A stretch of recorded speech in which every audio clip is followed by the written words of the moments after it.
जो कि बना हुआ है enclosed by these four curves.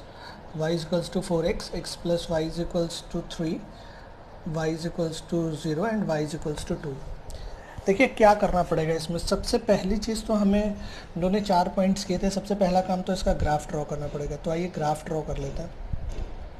तो जब हम ग्राफ ड्रॉ करेंगे तो सबसे पहले y is equals to 4x, यानी एक line y is equals to 4x से होकर के जाएगी।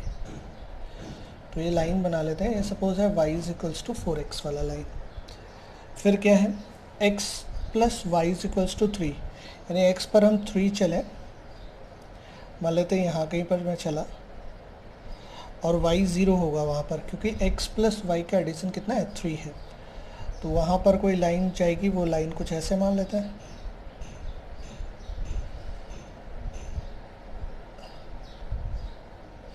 इस पॉइंट से होकर के जा रही है, और एक लाइन, ये तो y इज इक्वल्स टू 0 का भी लाइन है, एक लाइन और दे रखी है y इज इक्वल्स टू 2, तो यहाँ कहीं पर मान लेते हैं।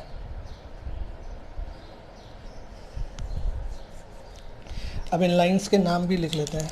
ये वाला जो लाइन है, क्योंकि y इज इक्वल्स टू 2, यानी y पर 2 चल के हमेशा उसके क्या रहने वाला है, पैरेलल रहने वाला है x एक्सेस के। ये y इज इक्वल्स टू 2 का लाइन है। अगर इस लाइन के बारे में बात करें तो ये वाला लाइन जो है वो y is equals to 4x का लाइन है। इस लाइन के बारे में बात करें तो ये लाइन है x plus y is equals to 3, और ये जो आपको दिया गया है बेसिकली लाइन, वो दे रखी है y इज इक्वल्स टू 0। अब हमें क्या करना है, एरिया फाइंड करना है। तो एरिया हमें फाइंड करना है, और किस जो इनक्लोज्ड है बाय दिस कर्व्स, इसका एरिया फाइंड करना है। तो अब हमें क्या करना होगा, बेसिकली कुछ बातों को ध्यान में रखना है। अब हम या तो वर्टिकल स्ट्रिप काट सकते हैं इसका, या फिर हॉरिजॉन्टल स्ट्रिप काट सकते हैं। तो अगर हम इसका वर्टिकल स्ट्रिप काटें, तो वर्टिकल स्ट्रिप काटने में अगर हम देखें ध्यान से, तो अगर मैं यहाँ पर कहीं पर वर्टिकल स्ट्रिप काट लेता हूँ, उससे पहले हम लोग चला इंटरसेक्शन पॉइंट भी लिख लेते हैं, उससे हमारा आइडिया और भी हमें लग जाएगा हमें एक्चुअली में करना क्या है। तो ये तो ऑरिजिन है, इसको ए मान लेते हैं, इसको बी मान लेते हैं, इसको सी मान लेते हैं। यहाँ के कोऑर्डिनेट तो 0 0 हो जाएंगे। यहाँ पर अगर आप देखें बेटा तो 3,0 ऑलरेडी गिवन है आपको। यहाँ पर बात करें अगर हम, तो यहाँ पर ये वाला लाइन कौन सा, y is equals to 4x, और ये वाला लाइन कौन सा, y इज इक्वल्स टू 2। तो 2 रखते ही यहाँ पर 4x हुआ, तो x का वैल्यू कितना आ गया, हाफ आ गया, और y कितना हो जाएगा, 2 हो जाएगा। तो यहाँ ये जो पॉइंट है ये हाफ कॉमा 2 है। और अगर इस पॉइंट के बारे में बात करें तो ये वाला लाइन है y इज इक्वल्स टू 2, और ये x plus y is equals to 3 है। तो यहाँ पर दोनों का एडिशन कितना होगा, 2 होगा, तो 1,2 हो जाएगा ये पॉइंट। अब अगर मैं एक वर्टिकल स्ट्रिप यहाँ से मान लो मैंने काट भी ली, ये वर्टिकल स्ट्रिप मैंने यहाँ पर काटी PQ, तो इस वर्टिकल स्ट्रिप में अगर मैं देखूँ तो x का वैल्यू यहाँ से यहाँ तक तो चलो मान लेता हूँ मैं 3 है, लेकिन अगर मैं देखूँ y का वैल्यू देखूँ तो y इस वर्टिकल स्ट्रिप को जैसे ही मैं मूव करूँगा, इधर की ओर मूव करता जाऊँगा, तो ये तो y is equals to 4x पर चल रहा है, लेकिन कुछ पॉइंट पर ये जाने के बाद ये y इज इक्वल्स टू 2 वाली स्ट्रिप पर आ जाएगा। इसका मतलब है कि ये दो स्ट्रिप से मिलकर के ये जो वर्टिकल स्ट्रिप है ये बेसिकली यहाँ तक ही बनाई जा सकती है, क्योंकि अदरवाइज़ ये दूसरे लाइन से इंटरसेक्ट करने लगेगा ना, y का वैल्यू यहाँ से चेंज हो रहा है। तो इसका मतलब है मैं यहाँ पर एक क्या करता हूँ, इस रीजन को और यहाँ तक इनक्लोज कर देता हूँ, यानी यहाँ तक मैं एक और लाइन ड्रॉ करता हूँ, एक और कंस्ट्रक्शन कर लेता हूँ, और इस पॉइंट को मैं मान लेता हूँ सपोज ABCD मान लिया मैंने, ताकि मैं इतना वाला एरिया कम से कम कैलकुलेट कर पाऊँ। फिर क्या करना है, फिर मैं यहाँ पर फिर से एक वर्टिकल स्ट्राइप एक और खींचूँगा। तो जब मैं इस वर्टिकल स्ट्राइप को खींचूँगा तो अगर आप देखें ध्यान से, तो जब ये चलेगा तो यहाँ पर हम x पर कितना थे, हाफ पर थे। आई होप आपको ये समझ में आ रहा होगा, हाफ कॉमा 0 है ये, क्योंकि x यहाँ पर है ना, x हाफ कॉमा 0, तो हम 3 तक तो जा सकते हैं। लेकिन जब y वाले की बात करेंगे, यानी स्ट्राइप की बात करेंगे, तो ये अभी तो ये y इक्वल्स टू 2 पर है। फिर जब यहाँ पर पहुँचेगी तो ये यहाँ पर जाने के बाद जब 2 पर पहुंचेगी तो यहाँ पर ये वाली स्ट्राइप जो उसके बाद का एरिया है ये y is equals to x plus 3 को पॉइंट आउट करने लगेगा। इसका मतलब है मुझे यहाँ तक ही इस वर्टिकल स्ट्राइप से एरिया मिल सकता है। तो यहाँ पर भी हम कर लेते हैं। तो यहाँ तक का एरिया हम लोगों ने वर्टिकल स्ट्राइप के थ्रू यहाँ तक का भी निकाल लिया। तो इसको भी एक नया पॉइंट नाम दे देते हैं, ई नाम दे देते हैं। अब इसके बाद एक वर्टिकल स्ट्राइप यहाँ पर भी लगा लेंगे। अब इस जो वर्टिकल स्ट्राइप को लगाएंगे तो यहाँ से हम कहाँ तक आए, हाफ तक आए। हाफ के बाद हम लोग कितना है, 2 तक आए। अब 2 से 3 पर हम लोग जाएंगे। तो अगर आप देखें 2 से 3 पर तो जाएंगे तो यहाँ पर y का वैल्यू जो होगा वो वेरी करेगा कहाँ से, 0 से लगा करके इस वाली लाइन तक। तो बेसिकली इस केस में हमें इसे कई सारे सेगमेंट्स में ब्रेक करना पड़ेगा। तो कौन कौन से वो सेगमेंट हैं वो हम ज़रा लिख लेते हैं। डबल इंटीग्रल में इसको हम लिख लेते हैं, डबल इंटीग्रल में हम लिख लेते हैं इसको।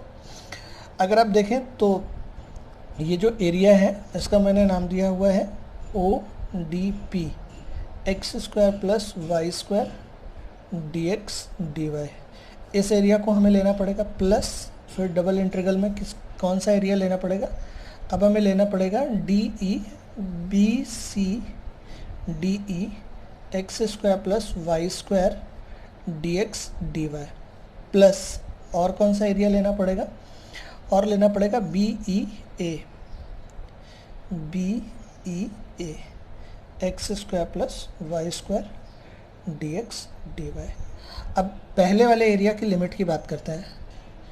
लिमिट किस एरिया की बात कर रहे हैं हम, ODP की बात करते हैं। तो पहले वाले एरिया की अगर हम बात करें, ODP की अगर हम लिमिट की बात करेंगे, अब हम क्या करते हैं, लिमिट की बात करते हैं ODP की। तो बेटा देखो ODP में अगर हम देखें ध्यान से तो x कहाँ से कहाँ तक जा सकता है, x can go from 0 to half. अगर वहीं y के बारे में बात करें तो y कहाँ से आएगा, y 0 तो है, और y की ये जो लाइन है वो कहाँ तक जा सकती है, 4x तक जा सकती है। तो y will very from 0 to 4x। अब दूसरा एरिया देखते हैं कौन सा है इसमें, BCDE। तो BCDE की लिमिट देखते हैं तो क्या आएगी। तो यहाँ से हम कहाँ तक जा सकते हैं, BCD में अगर आप देखें ध्यान से तो हाफ से हम जा सकते हैं कहाँ तक, 1 तक जा सकते हैं। हाफ से कहाँ तक जा सकते हैं, 1 तक जा सकते हैं। तो यहाँ पर x का जो वैल्यू होगा वो कहाँ से जाएगा, हाफ से लगा करके 1 तक। एंड y का वैल्यू कहाँ से कहाँ तक जा सकता है, y का 0 से 2 ही जा सकता है, क्योंकि अब हम 2 वाली लाइन पर आ गए, इस लाइन पर नहीं, अब हम इस लाइन पर हैं। तो y का वैल्यू 0 to 2 हो जाएगा।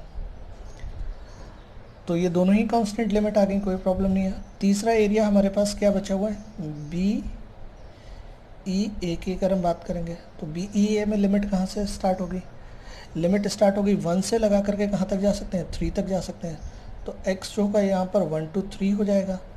और y क्या हो जाएगा, y बेसिकली बेटा अगर आप देखें ध्यान से तो y यहाँ पर हमारा कहाँ से 0 से स्टार्ट हुआ और इस लाइन पर आ रहा है। तो इस लाइन पर y का वैल्यू क्या हो जाएगा, y का वैल्यू यहाँ से अगर आप निकालेंगे तो 3 - x हो जाएगा। तो अगर हम अब रिक्वायर्ड इंटीग्रल के बारे में बात करें, रिक्वायर्ड इंटीग्रल i के बारे में बात करें, तो रिक्वायर्ड हमारा जो इंटीग्रल आएगा i, उस पर अगर हम लिमिट रख करके बेसिकली ये जो इंटीग्रल है x square plus y square dx dy इसको लिखें तो पहले वाले में लिमिट है 0 से हाफ, 0 से 4x, x square plus y square dx dy plus अगले वाले में एरिया में क्या है लिमिट, हाफ से 1 और क्या है 0 से 2, x square plus y square dx dy plus तीसरे वाले में लिमिट क्या है 1 to 3 और यहाँ पर है 0 to 3 - x, x square plus y square dx और dy।